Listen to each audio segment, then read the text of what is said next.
Molovay'dan herkese merhaba. Adobe Audition ile ses kaydı sorununun çözümünü sizlere göstereceğim. Programımızı çalıştırıyoruz.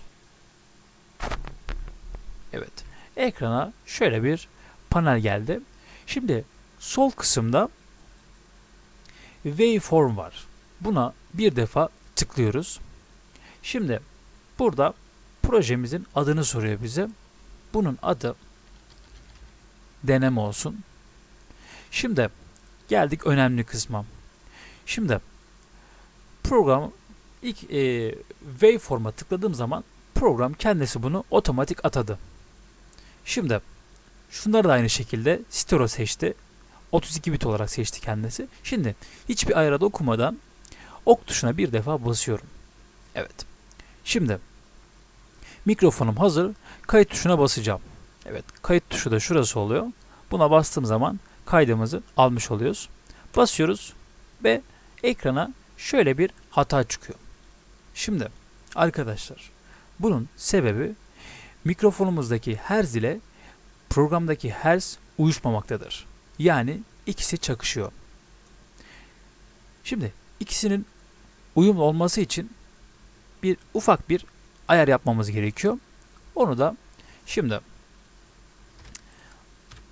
masa üstüne geliyoruz. Arama kısmından denetim masasına yazıyoruz ve tıklıyoruz. Daha sonra şuradan ses ayarlarını açıyoruz bilgisayarımızın. Açtıktan sonra şurada kayıttan yürüt var. Ona bir defa şöyle tıklıyoruz. Tıkladıktan sonra şurada hoparlör göreceksiniz. Yalnız şöyle bir durum var. Şimdi birden fazla hoparlör olabilir. Siz sadece yeşil tikli olan hoparlörü seçeceksiniz. Bunu bir söyleyeyim. Yeşil tikli hoparlörü bulduktan sonra üzerine sağ tıklıyorsunuz.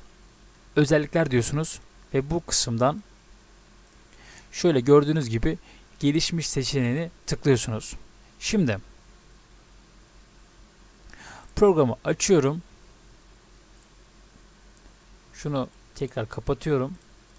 Şöyle tekrar oluşturuyorum. Şurada gördüğünüz gibi 48.000 diyor. Şimdi buradaki değer ne? 44.100 diyor. Şimdi buradaki değeri de aynı şekilde 48.000 yapacağım ve yaptıktan sonra